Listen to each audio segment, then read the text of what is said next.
যেই গণ অভ্যুত্থান বিক্রি করেন, আগামী দিনের বাংলাদেশ আপনারা নেতৃত্ব দিতে পারবেন না। ওটা লেন্তুক দর্জির কাছে চলে যাবে, ওটা মির্জাফরের সময়টাতে যাকে সবচেয়ে বেশি ধারণ করা দরকার সেটা হচ্ছে দিল্লির আধিপত্যবাদের বিরুদ্ধে প্রতিদিন প্রতি রাতে যিনি বাংলাদেশকে তৈরি করেছেন সেই ব্যক্তির নাম হচ্ছে জিয়াউর রহমান।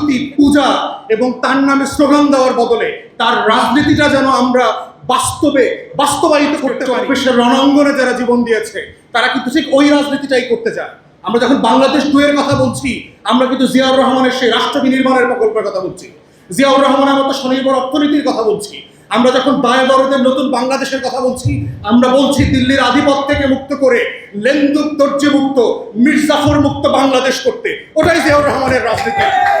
আজকে বাংলাদেশের ঘরে ঘরে দেখবেন মির্জাফর, জগৎ শেখ, উমিচাঁদ, রায়দুল্লভ, কৃষ্ণপদ রায় চৌধুরী আর ঘসিটি বেগমরা ক্ষমতার মসনদ দিয়ে খেলাবেলা করছে।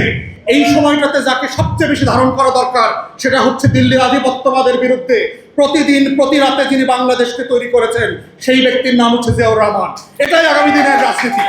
অর্থাৎ জিয়াউর রহমানকে যারা বুঝবেন না, জিয়াউর রহমানের রাজনীতি যারা ধারণ করতে পারবেন না, তারা যে ব্যানারে আসেন, যে নামে আসেন, যেই গণ অভ্যুত্থান বিক্রি করেন, আগামী দিনের বাংলাদেশ আপনারা নেতৃত্ব দিতে পারবেন না। ওটা লেন্তুক দর্জির কাছে চলে যাবে, ওটা মির্জাফরের কাছে। আমরা এটাই ধারণ করতে চাই, বলতে চাই যে শহীদ প্রেসিডেন্টকে আবার জীবন্ত আকারে তার আইডিয়াস, তার রাষ্ট্র প্রকল্পের জায়গায় তাকে ফিরায় নিয়ে পূজা এবং তার নামে স্লোগান দেওয়ার বদলে তার রাজনীতিটা যেন আমরা বাস্তবায়িত করতে পারি, সেটাই হচ্ছে মূল প্রতিপাদ্য। সবাইকে অসংখ্য ধন্যবাদ। আসসালামু আলাইকুম।